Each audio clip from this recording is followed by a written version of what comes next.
Guys, kung meron kayong mga application na hindi nyo makita sa inyong desktop or home screen pero naka-install naman siya, possible guys na nakalagay yan sa mga hide apps ninyo or sa mga hidden apps. So ganito lang guys ang gagawin nyo para makita natin or ma-recover natin yung mga hidden apps. So punta lang tayo sa settings ng ating mobile phone or sa ating Android phone.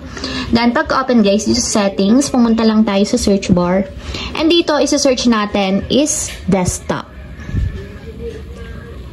So, desktop setting or desktop. So, yun yung itatype natin. And then, kita nyo naman guys, may lumabas na dyan. Itatap natin yung desktop setting. And then, pagkatap guys ng desktop setting, tap nyo yung desktop setting. And then, dito sa desktop setting guys, i-scroll up nyo lang or hanapin nyo guys yung hide apps. So, ito yung hide apps. Tap nyo lang. So, for security purposes guys, ilalagay nyo yung password ng inyong Android phone.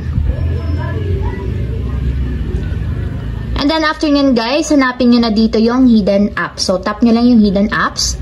And kung makikita nyo guys, meron akong isang naka-hide na apps dyan. And dito nalalabas lahat ng mga naka-hide na apps. So kung gusto nyo siyang ma-recover guys and bumalik sa inyong desktop or sa inyong home screen, ang gagawin nyo lang is i-long press nyo yung application na gusto nyong ilagay sa inyong home screen.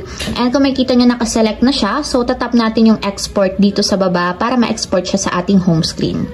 So tap natin yung export. So ma-unhide na siya. Once na-export natin, kung makikita nyo guys na wala yung hidden apps, and nandito na siya sa ating home screen. So ito na yung aking in-unhide na application. So